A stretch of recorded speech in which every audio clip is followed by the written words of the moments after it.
Chapter 6, Moonlight Madness. I waited until the school was completely quiet.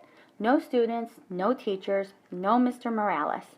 Then I got busy. I had a lot of work to do. Big work for a small hamster. First, I took the Moonlighters Club clipping out of my notebook. Holding it in my mouth, I opened the lock that doesn't lock and scurried across the table. Getting down off the table was still a problem. I grabbed a hold of the leg and slid down, as I've done before. It makes me feel a little queasy in my tummy, but it would be worthwhile if I can get Aldo a girlfriend. I hurried over to the big machine, which was very, very high off the ground. It seemed impossible for me to get up there, but I had it all planned out in my head. Crawl up the wastebasket. Ooh, I didn't know it would sway like that. Leap over the seat of Mrs. Brisbane's chair. Woo, slippery. Crawl up the rungs to the chalkboard tray behind it. Along the chalkboard tray to the bookcase. Then the hardest part, the dive from the bookcase to the overhead projector cart. If you ever try it yourself, don't look down. I was practically home free, but I still had to get up to the lit part. Still holding the newspaper clipping in my mouth, I grabbed onto a big screw sticking out of the side and pulled myself up. Then I reached up as high as I could and just barely managed to touch the top. Good thing I've got big muscles, because I was able to pull myself up. I was there. It was like climbing Mount McKinley, the tallest peak in the United States. Ask Mrs. Brisbane. I quickly pushed the switch. I wish I had some sunglasses because I was suddenly surrounded by blinding light. It was like being inside a light bulb. I took the newspaper clipping out of my mouth and carefully laid it on the flat glass. Then I looked up at the wall and N-O-N-O-N-O. Up on the screen was a picture of a car, and behind it there was jumbled up backward writing. I realized I must have laid the clipping on the glass upside down. I quickly turned it over, and there it was. All the information about the Moonlighters Club right there on the wall, with the outline of the car behind it. Aldo would be coming soon, so I hurried back to the cage. It was like faster getting back because it was mostly downhill until the very end when I had to swing my way up the cord to the blinds and back to the table. I was panting pretty hard by the time I closed the cage door behind me. I didn't even have time to catch my breath before Aldo swung the door open. "Whew! Who left that on?" he exclaimed as he entered. "That thing can overheat." He hurried over to the overhead projector. "Look at the wall! Look at the wall!" I squeaked, but the words only sounded like hamster peeps. Squeak, squeak. Also, Aldo didn't waste a second. He flicked the machine off. All that work for nothing. But then a funny thing happened. Aldo turned the machine back on and looked at the wall. "What's this?" he muttered. "Why did Mrs. Brisbane have this up here? Hey, nice car." He squinted up at the screen. "Look, Humphrey, the Moonlighters Club, for people who work at night, like me." And me, I thought. I was still quite exhausted from all that effort.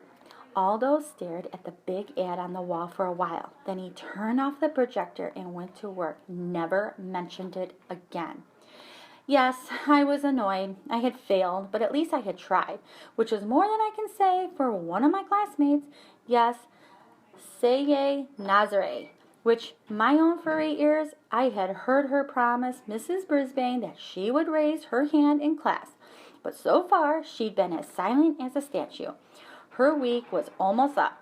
Even though I'd scolded her the day she fed me, she paid no more attention to me than she had to her teacher. You should really listen to your teacher, even Mrs. Brisbane, and you should always listen to your hamster. I was worried about Aldo and about Saye, but I have to admit, my journey had been so tiring that nocturnal or not, I slept soundly the rest of the night. The next day began in a very surprising way.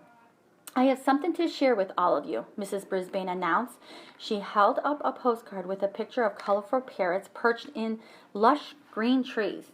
A postcard from Miss McNamara. Mrs. Brisbane would never call her Miss Mac, it says. Greetings to my favorite class in the world, room 26. I am now working in school here in Brazil. This country is beautiful and friendly. I really enjoyed talking with the parrots in the rainforest. I miss you all, especially my pal Humphrey. Lots of love, Miss Mac. Mrs. Brisbane had to say Miss Mac since the way the card was signed.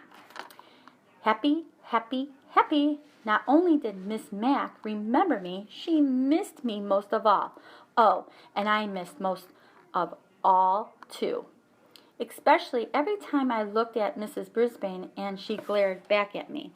Mrs. Brisbane showed us Brazil on the map, and it's far away. I like to be that far away from Mrs. Brisbane.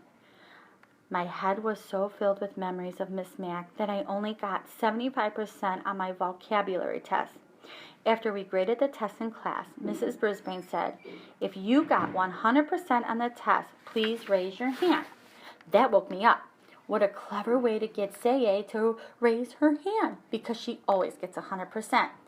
AJ, Art raised his hand. Saye just stared down at her desk. I was starting to get really mad at her. When it was time for map work, Mrs. Brisbane clicked on the overhead projector, and there it was, the Moonlighters Club ad, right on the wall. Mrs. Brisbane wrinkled her nose, picked up the paper, and looked at both sides. Then she held it up to the light. I think maybe she noticed those little tiny holes my teeth had made when I carried it over there. Mrs. Brisbane looked over at my cage and wrinkled her nose again. Then she crumpled the paper and threw it into the wastebasket. She's smart, but she is also mean. She's not the only one. While she went on with her map work, wait for the bell, Garth Tugwell started making some very rude noises. Mrs. Brisbane didn't even turn around. When someone started giggling, she just said, "Stop giggling, Gail." So Garth's rude noises got louder and even ruder, and a lot of other kids giggled along with Gail. Suddenly, the teacher spun around to face them. "Very well. The whole class will stay in during recess for extra vocabulary words," she announced. Everybody groaned. "It's Garth's fault," said Heidi. "Raise your hand," Mrs. Brisbane snapped back at her. "You will all stay in during recess unless the person making those noises wants to step forward and admit it." Nobody said a word, but everybody glared at Garth, including me. "Okay, I did it," he said. "Raise your hand," Heidi whispered loudly. "Very well. Garth, you, Heidi, and Gail will stay in during recess," the teacher said firmly. Heidi and Gail protested until the bell rang, but all three of them stayed in during recess instead of making them do extra vocabulary words, though Mrs. Brisbane let them rest their heads on their desks after she lectured them about their behavior, of course. All this commotion had made me a little hungry, and for some reason I hadn't been fed yet, so I decided to squeak up for myself. Squeak, squeak! Mrs. Brisbane turned and pointed at me angrily. "I don't need any trouble out of you either," she said. Heidi raised her hand. "I don't think he's been fed today," she said. Mrs. Brisbane told Garth to feed me. Then she dismissed the girls and told them to go outside and play for the rest of recess. So she wasn't completely mean to them, anyway. She even trusted Garth to be alone in the room while she took some papers down to the office. I'd always wait for the bell, Garth, so I was surprised when he started grumbling at me as he filled the water bottle and put some fresh mealworms in my cage. "One of these days you'll get in trouble too," he said. "I'll see to that." "Ugh," I squeaked. Squeak, squeak. "Everybody hates me. Everybody loves you. You're just a rat in disguise." The words hurt me a lot. Why would Garth say that? I mean, sure, almost everybody does love me, but I don't make rude noises and get other people into trouble.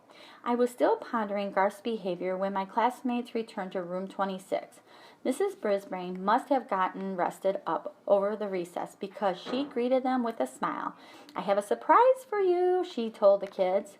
Surprises always get the class's attention. They think surprises are always good. However, I know that surprises can sometimes be bad, like the day Miss Mac left me forever. "We're going to pick who gets to take Humphrey home for the weekend," she explained. "Now, You all know whether or not your parents gave permission for you to bring him home. So, if you like Humphrey this weekend, raise your hand. Hey, hey, hey! You should have seen all the hands that went up. I could hardly believe my eyes. Miranda and Heidi and AJ and every single in the class except Garth. Even Saye Nasri raised her hand. Mrs. Brisbane noticed. Saye, do you think it will be all right with your parents, she asked. Saye nodded her head. I can't hear you, said Mrs. Brisbane. Yes, ma'am, said Saye. It was strange to hear her voice in the classroom. Mrs. Brisbane gave her a note to bring back from her family on Friday. I napped the rest of the afternoon, but whenever I woke up and glanced over at Saye's desk, I saw her doing something I've never seen before, smiling. Tip 6. You can leave your hamster alone for a day or two. Otherwise, find a suitable caretaker or, if possible, take your hamster with you. In its own cage, a hamster can be very portable. Guide to the Care and Feeding of Hamsters, Dr. Harvey H. Hammer.